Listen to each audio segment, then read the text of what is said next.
hyped for a long time, and it's here. It's happened. Yeah. Shout out to you. Most definitely. I called that thing. I called this back in February.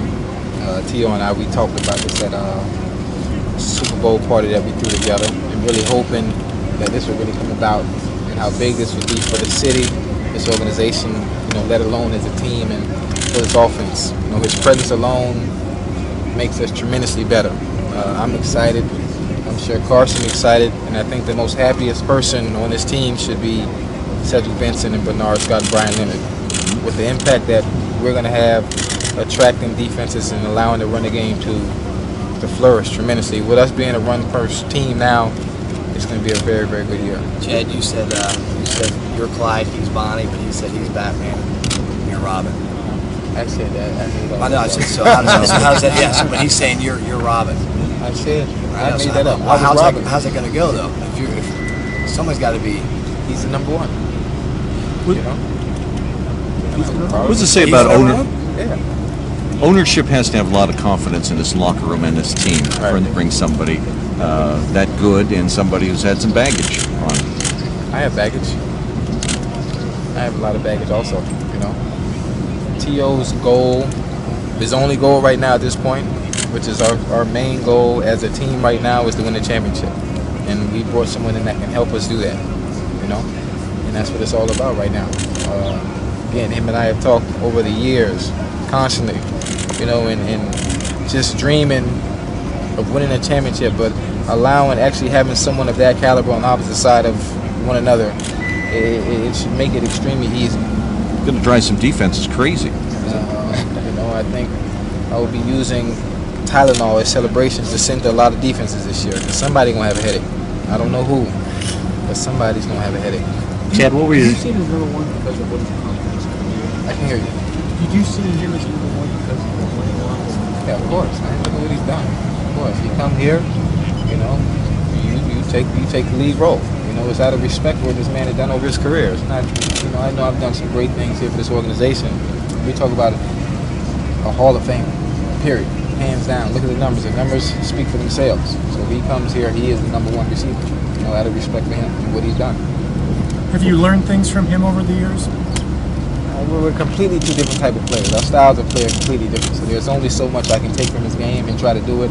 Try to do some of the stuff he do, I'd be hurt by week 3. But is that good that you guys are different? Because you attack them different. Exactly. We attack in completely different ways, It's the only thing we do is we attack with the mouth the same, but our styles of play are completely different. What do you think is most impressive act? What do you think is most impressive? What impresses you the most about him as a receiver? Everything, man. It's run after catch. Probably one of the best in the game ever. And that's always been a weak part of my game. And having him here and me being able to actually watch instead of studying film like I've always done, being able to actually watch him work, on the field and practice and how to be more elusive with the ball once I get it, So that's just one thing that I could take from and steal from this game.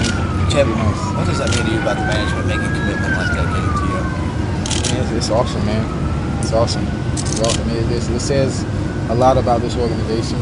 A lot of people like to talk, and bring up a lot of negative things, but this is one of the organizations that have given a lot of people second chances. And it's going to pay off.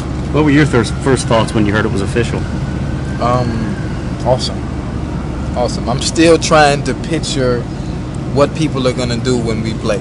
I just, for the life of me, I don't know what you're going to do. You got myself, you got Tio, you got Tony O'Brien, Andre Caldwell, Jerome Simpson, then you got Shipley, then you got Gresham, then you got Said Bernard. I'm like, it's like a little dream team, and with what we have on paper, if we don't win a Super Bowl this year, it's a shame. Do you feel like this is the football version of LeBron? Yeah, but our big 3 is better. I talked to LeBron. I talked to LeBron yesterday. I tweeted D Wade. I think our big 3 can beat their big 3 any day. But You're not going to Miami.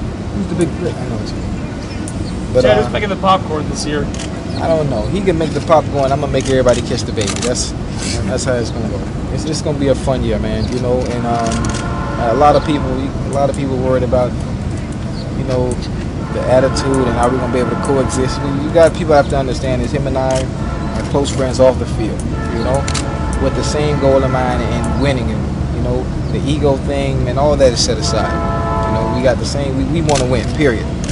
And that window of opportunity for myself, that window of opportunity for him, is closing. And if it's gonna happen, this is the year for it to happen. Chad, what put this over the top when it looked like maybe this wasn't going to happen? I never ever thought it wasn't going to happen. I never had a doubt in my mind. Never had a doubt in my mind. You know, with the situation, with it being uncapped year, right? Why not? Everybody else is loading their teams up right now at this point. You know, with that same goal in mind and getting that Lombardi. So why wouldn't we? You know, I mean, the management goes at their own pace on doing things, but the timing was right. You think Carson's workouts with him really pushed it over the top, though? Maybe so. Carson being able to see him work and seeing what he's going to bring to the table probably did. You're always optimistic going into training camp and pretty pumped about it. Are you even more so now? Has the excitement level gone up at all? Still, you know how I am when it comes to football, man. I'm like a little kid, man. I'm always excited. You know, I've been tweeting about it for a while. Couldn't wait. I've been fussing with every defensive back I can think of on Twitter, trying to make sure, they're ready. You already know how I am. I'm good to go. And just having somebody like T.O., man, it's just, I don't think y'all as media, y'all don't even understand what's going to happen this year, you know? I think to myself, when's the last time you had two receivers on the same field of this caliber on the same team at the same time, you know? But man, it's going to be scary. How does that change your celebration with everything you talked about? You already had it planned, you said, so now bringing him in, does it change at all? Anything? You know, celebration is, you know, I'm not even worried about that right now, man. I'm just happy that the fact we got a chance to go all the way, you know? Who's impressed you the most of your dating candidates? We're at training camp right now. Right. Training camp.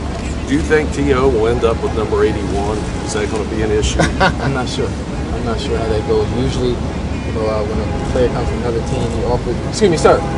Sir, the snapping is getting on my nerves. Thank you. Tiger. I'm just playing.